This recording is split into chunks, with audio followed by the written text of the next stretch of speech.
Are you a songwriter? Are you looking to turn your songwriting passion into a full-time gig? Whether you are just at the start of your songwriting journey or a seasoned industry professional, this show is made for you. Welcome to the Songwriter Show, bringing together songwriting news, interviews, and community. Now, welcome your host, Sarantos. Thank you for tuning in and welcome back to the Songwriter Show, right here on Reality Radio 101. I'm your host Sarantos, a solo music artist who's been writing lyrics for as long as I can remember. Words are just so important to me, and that's why I'm thrilled to host this show for you every single Tuesday evening. I believe in my heart that every song is a story. Tonight's guest is JESSIE T. She packs a punch. She's the kind of girl you can take home to mama, but she'll also bring a bottle of tequila to Thanksgiving dinner. Jessie's Factor-funded debut album Reckless Heart was released in September 2016 and produced by award-winning producer J. Richard Hutt. She released 4 singles from this project, with the third, Hellbound, reaching number 100 on the BDS charts. And now, welcome this week's special guest. Welcome to the show, JESSIE T. How you doing? Hey, I'm doing great, thank you. How are you? I'm doing great. I love your bio. You know, it's like the tequila. That's the kind of girl you want, one that does both sides. Exactly. I aim to please. Yeah. So tell us about your awesome sound here. How did you start honing on this style and this signature vocal? Oh man, you know what? My whole music journey has really been just kind of embracing opportunities that have come my way. I actually started out when I was 15. I made this little karaoke CD, and it was very eclectic. We had everything from kind of Sugarland to Evanescence on there. And I met my producer, Rick Hutt, at that point, and started kind of gigging, doing the cover scene circuit, and really just working on my writing to figure out what I wanted to say. And it's just really been following that internal voice, but also, leaning on my influences as a musician as well. And yeah, now we're here. Awesome. So who are your influences? Give us the top 2 or 3. Ooh, good question. Shania Twain, obviously, for any country artist, is a huge one. Pink has always been a huge influence of mine as well. Carolyn Dawn Johnson, who's a Canadian artist up here. Adele, Eva Cassidy, honestly, the list just goes on. Strong female vocalists and writers that really have a message that they want to portray in their music. Yeah. And obviously you write your own stuff, correct? I do, yeah. I write or co-write all my material that I've released to date. Tell us a little bit about your process. How do you figure out what you're going to start with? Is it a vocal melody? Is it a drum groove? What gets you going? It really depends on the day, and I try to kind of take it from different angles, be it, doing a drum groove or focusing on a melody or a vocal or a lyric or something like that, because I think that's how you kind of get a larger catalog of music. But a lot of my stuff does kind of come into my mind as a melody mixed with a lyric. Okay. And do you have an instrument other than the voice that you aspire to release to the world? Yeah, so I usually play guitar. I also played piano growing up. I have my level 3 conservatory. I do a little bit of ukulele. My drummer would disagree, but I love to play the drums there. So yeah, I think I aspire to have any instrument that I can pick up to play, but my guitar is kind of my main. Okay. And did you have any teacher for guitar or voice that you want to give a shout out to? I actually just started taking guitar lessons a few weeks ago. I'm all self-taught. So my dad was actually the first person that put a guitar in my hands and taught me the 4 chords. So I would say he's probably been my biggest teacher in music to date. Tell us a little bit about performing in public. Is this something you're fearful of? Is something you don't even think about? Tell us a little bit about that. Little A, little B. Any new venue that I kind of go into is always a little bit nerve-wracking because you never necessarily know who's going to be watching. And from playing, I started playing when I was 17. Sometimes the room with less people in it have more important people in it. So it really doesn't matter if I'm playing to 3 people or 3,000. I try and treat each show the same way. But yeah, there's always a little bit of fear, but I think it's the good kind makes me realize that this is something that I really do care about. And do you have any, like, what's your routine like? Do you practice every day, once a week? Practicing is really turned into more when I play live, because I do it so frequently. But again, with starting to take guitar lessons from one of my buddies, Emile Dion, he is a lead guitarist in one of my country cover bands up here. I've had to start practicing, which is different. And I also have a vocal coach that reminds me that warming up is a very essential part of the equation. So props to Amanda Kind there as well. Okay. Tell us about how you figure out if one of your songs is going to make it out to the world. Ooh, it's so again, kind of coming from, your one of your other questions on like, how do you write songs? It's a little bit of just trusting the process. There's certain songs that take me 5 minutes to write, and there's other ones that have taken me 5 years to write. But I think playing them live and having the opportunity to do that as frequently as I do, is a real gauge to which songs might be ones for me or might be ones that are able to connect with other people. But I would really say that playing them in front of people, I kind of try to look internally to see how that feels for me, but also which songs people naturally gravitate towards. And then those are the ones that I kind of try and hop on the back of and, record and put them out to the world. So this Margarita was one of those as well. Give us your favorite 90s jam. Ooh, good question.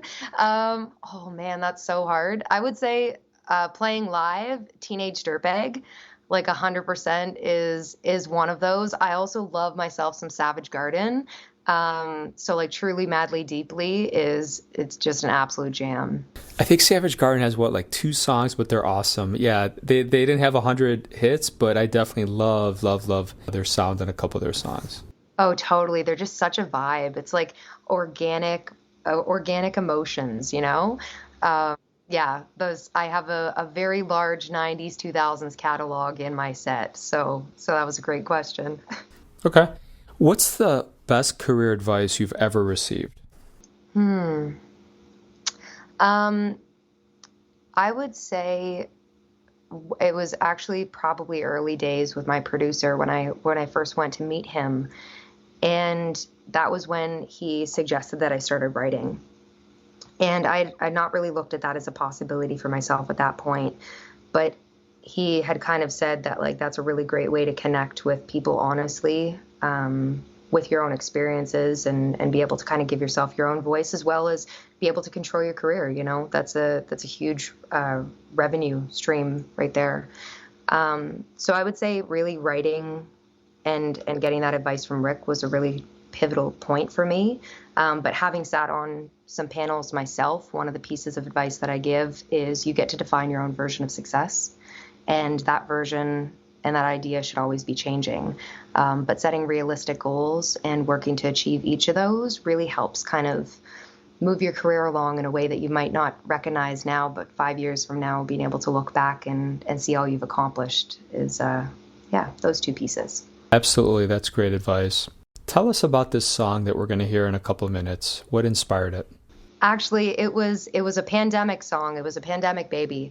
I didn't get to hang out with a lot of my friends because obviously we were all kind of stuck in our own homes. But this particular song was just a hang with a bunch of my friends, Rich Cloak, Greg Williams, David Madras, and myself. And we were working on this really complicated love song, and it was going nowhere. We couldn't decide on which angle to kind of take the tune. And Rich had said, does anybody have kind of like a fun idea that we can tackle? And I had this idea about kind of comparing myself to a margarita. And the song honestly wrote itself. It was full of a whole bunch of inside jokes, and we just had an absolute blast writing it. And I never thought it was going to be a single until, again, I started playing it live, and people just responded to it in such like a beautiful way. So yeah, that's the tune in a nutshell. That's awesome. When a song just connects with an audience and it just has that it factor, we could take all the guitar lessons and songwriting lessons and try to be cute with our metaphors and do all these things, but when it connects with a crowd, you just know, and there's no cooler feeling, so congrats on that. Oh, thank you. I really appreciate that. And I totally agree. We all listen to songs on the radio or, that my friends play, and you can really tell the difference when something is honest and vulnerable in whatever kind of emotion it portrays. And so that's what I've always aimed to do, and I'm really happy that people have responded to this song this way. Yeah, that's awesome. All right, I'll tell you what. Let's check it out, and then we'll come back and talk a little more. Okay? Awesome. Sounds good. All right, everybody, check this out. Here's Jessie T.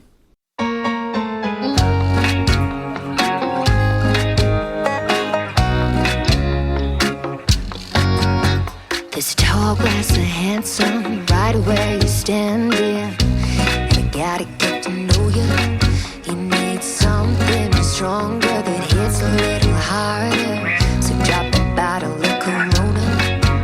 We'll shake you up, don't need no blender. Take you on a 1 week bender. If you want one more round after the bar shuts down, can be a margarita.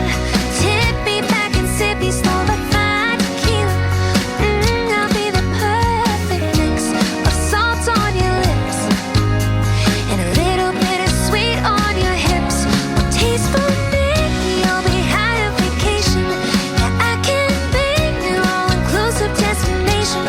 If you really need to call me señorita, baby, I can be a margarita.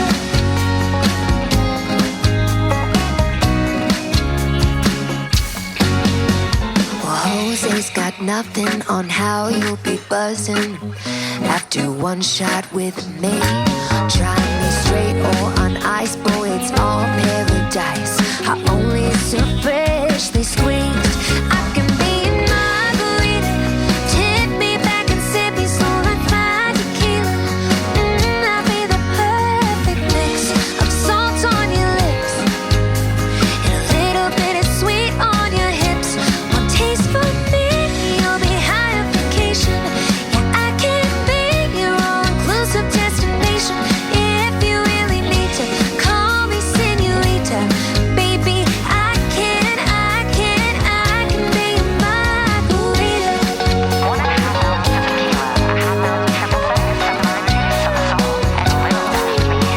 We'll shake you up, don't need no blender. Take you on a 1 week bender. Bring you back, wanting more. Only if you say por favor. I can be a margarita. Tip me back and sip me slow like fine tequila. I'll be the perfect mix of salt on your lips and a little bit of sweet on your hips. One taste for me, you'll be high on vacation. Yeah, I can be your all-inclusive destination. If you really need to call me señorita, baby, I can be a margarita.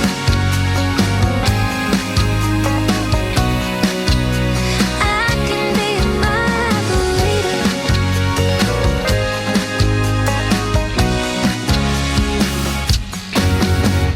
Well, thank you for sharing that song, Jessie T. That was pretty cool. Thank you. Yeah, I'm happy you love it. So, are you releasing anything else for the song? Any videos or anything else going to come out? I sure am. Yeah. We just released a video for Margarita a few weeks ago, and it is an absolute blast. It features a whole bunch of Canadian country artists, which is like a whole bunch of fun to have those in there. And it was Roadhouse Productions that recorded it. So little props to AJ and Johnny there. Awesome. And do you have anything fun coming out for the fans in the next, this year or next year perhaps? I do. So we have a bunch of shows still continuing throughout the winter, kind of getting back more into the local scene rather than, the festivals and all that kind of stuff that we were focusing on this summer. But I will actually have an album out next spring, or this upcoming spring, which is something I haven't officially announced, but I'm kind of soft announcing it in a few interviews. So yes, you can look forward to an album coming out next year. It's awesome. All right, I have a really important question for you. Okay. So who would win a fight between Wonder Woman and Shania Twain? Oh, man. Honestly, I'm putting my bets with Shania. That girl, I don't know if you watched her documentary a little while ago, but she's got some bite to her. Yeah. I love Yeah. She's That's just such a awesome. force to be reckoned with and really like paved the way for a lot of artists and especially Canadian artists because obviously, the Canadian scene is pretty tricky because we're also, all country artists. So I look up to her in a really big way. So I'm going to say Shania Twain over Wonder Woman. And the problem with everybody in Canada is you guys are also way too nice. I've heard that. So, what's the strangest compliment you've ever gotten? Ooh. What would it be? Oh, actually, I do know. I was bartending at one point, and there was a guy that came up to me and he said, "You're a pretty good singer for a waitress." And I was like, "Oh, I'm okay." So I've always matched that with if I was a better waitress, I wouldn't be a musician. So that's That's yeah, awesome. that one I would probably say. I love that. That's pretty cool. One of the questions I sometimes ask is, what's your favorite job you've ever had? So you might want to answer that one next. Ooh, fascinating. I mean, I've always loved bartending. I actually worked at a place called Jack Astor's for a little while, and I learned bar flair, so like flipping bottles. That was pretty cool. I was a banquet server. I've done a lot of kind of serving throughout the years. So I would probably say Jack Astor's was one of my favorite jobs. It was a little bit short-lived, but it was kind of a cool party trick to be able to carry into other eras of my life. Yeah, I've always wanted to learn how to do that. So if we're ever gigging together, you got to like show me how to flip the bottle without shattering it everywhere. Done. Absolutely. The tricks with learning to flip bottles and not shattering it is taping the outside of it. So when if it does fall and it breaks, it doesn't shatter. So there you go. Ah, Little tip. tape it with like clear tape or something so they can't really tell. Yeah, duct tape or clear tape, like whichever one. There is flare bottles you can also buy. But yeah, it's a pretty cool party trick. I actually, in the video that I released for Margarita, I do a little bit of flare. So a little bit of bar flare. Cool. Well, again, I don't know if our fans knew this, but more talented than we initially thought. So that's cool. Exactly. Creativity stems into, I think in a lot of artists' lives, and I'm sure you can agree to this, it's more than just the music, It's the way that we kind of look at the world in general, and I feel like it comes out in a bunch of different avenues. So it's fun to be able to kind of explore. Absolutely. Yeah, for sure. Who's your favorite person to follow in the entire social media realm? Ooh. You know who I really enjoy following is Celeste Barber, I believe her name is. But she's a comedian and she takes a whole bunch of like kind of Instagram model posts that, in the world of social media, it aren't always realistic and kind of puts them into like a realistic point of view. And it's hilarious. I absolutely love following her content. She's so funny. She is so herself and also just kind of brings the body positivity side of things to the forefront. So I would probably say her. Yeah, that's interesting. So we're sitting here 3 years from now celebrating all your number one hits on the next album. Tell us a little bit about what would be next after that. If you make it and you have more number one hits on that album than Shania Twain, what would you do next? Gosh, actually, it's funny that you asked that because I think also as musicians and business owners, we're always planning ahead. But I actually have my next album in mind. For after this one. There's a bunch of really important and personal songs that I've written over the last little while that I think kind of need their moment to shine, be it my passion project, I think we can call it. So that will be the next thing. And then also hopefully touring. Like I'd love to play some more shows, be it soft seaters or festivals. So yeah, that would be pretty cool. That's awesome. So tell the fans where they can buy your stuff, stream it, interact with you. What do you want to share? Perfect. So you can check out Jessie T, JESSIE, and the letter T, .ca is my website, or jessiet.official on Facebook, Instagram, TikTok. If you look up Jessie T, it should come up, and if it doesn't, that's a bigger problem. So definitely feel free to connect with me on there. All right. All right. I'll tell you what. You've been a great guest. It's been great having you on the show, and obviously we wish you nothing but the best, and we'd love to have you on again anytime you want. Absolutely. Thank you so much for making the time. I really appreciated chatting with you. No, us too. So thank you to all the fans out there for spending a little bit of your precious time with both of us. We both hope your unique story gets heard around the world. My name is Sarantos. Please join me every Tuesday night to hear other amazing artists share their fascinating behind-the-scenes stories right here at the Songwriter Show on Reality Radio 101. Have a great night, everyone. I love you guys.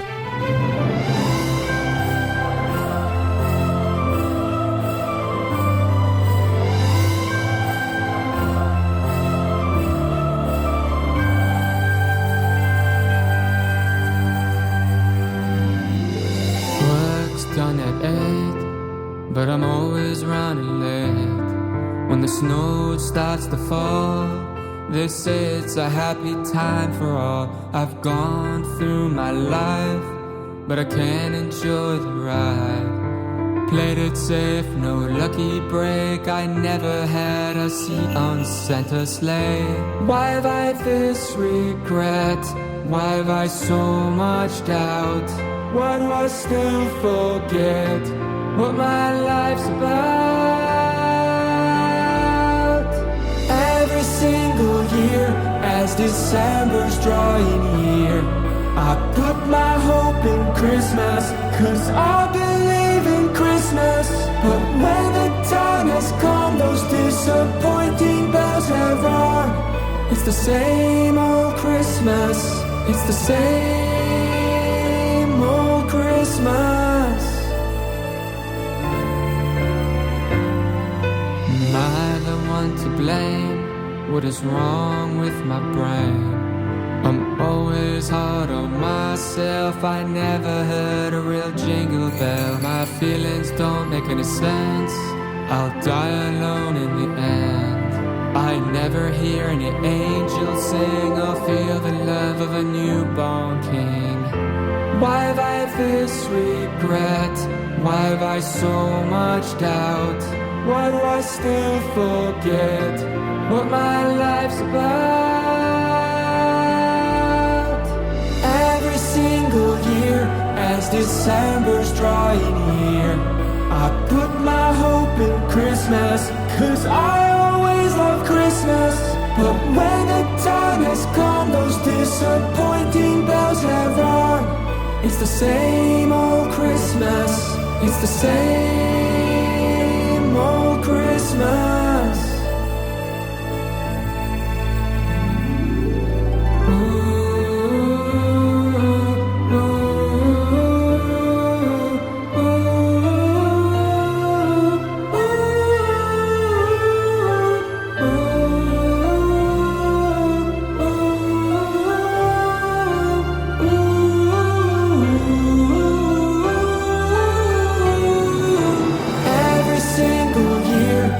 December's drawing near, I put my hope in Christmas, 'cause I believe in Christmas. But when the time has come, those disappointing bells have rung. It's the same old Christmas. It's the same old Christmas. I hear the words Merry Christmas, and I don't know what to do. All the cheer and joy, well, it never feels true. I just need help learning not to run away. So I'll just say Merry Christmas to you. Thank you for listening to The Songwriter Show. To keep the momentum going, head over to www.songwritershow.com and join our free music community of artists, songwriters, and producers. That's www.songwritershow.com.